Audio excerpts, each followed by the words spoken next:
Game over na si Moira dahil si Doc RJ mismo ang makakabukig ng pinakatago-tago niyang sekreto matapos magpa-DNA test si Zoe.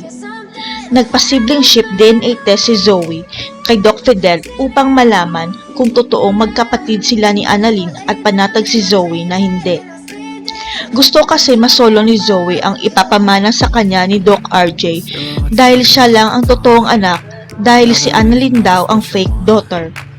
Walang kamalay-malay si Moira na nagpa-DNA test na pala si Zoe, kaya abot langit ang takot niya dahil malalaman na ang sikreto niya. Pero huli na ang lahat para kay Moira sapagkat nakuha na ni Doc RJ ang resulta ng DNA test at laking gulat nito sa lumabas na resulta. 0% ang lumabas sa resulta. Ibig sabihin hindi magkapatid si Zoe at Annalyn at isa sa kanila ay hindi tunay na anak ni Doc RJ.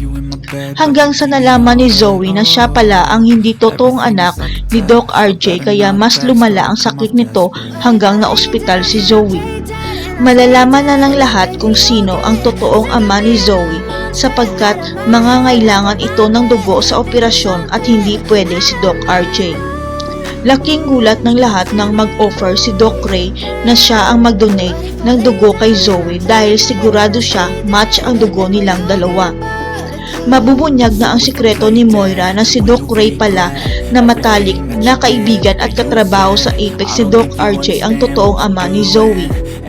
Kaya pala napakabait at may concern si Doc Ray sa anak ni Moira na si Zoe dahil siya pala ang totoong ama dahil may relasyon sila noon. Totoo kaya ang BFF ni Doc RJ na si Doc Ray ang tunay na ama ni Zoe? Ano kaya ang gagawin ni Zoe dahil siya pala ang hindi totoong anak? Abangan.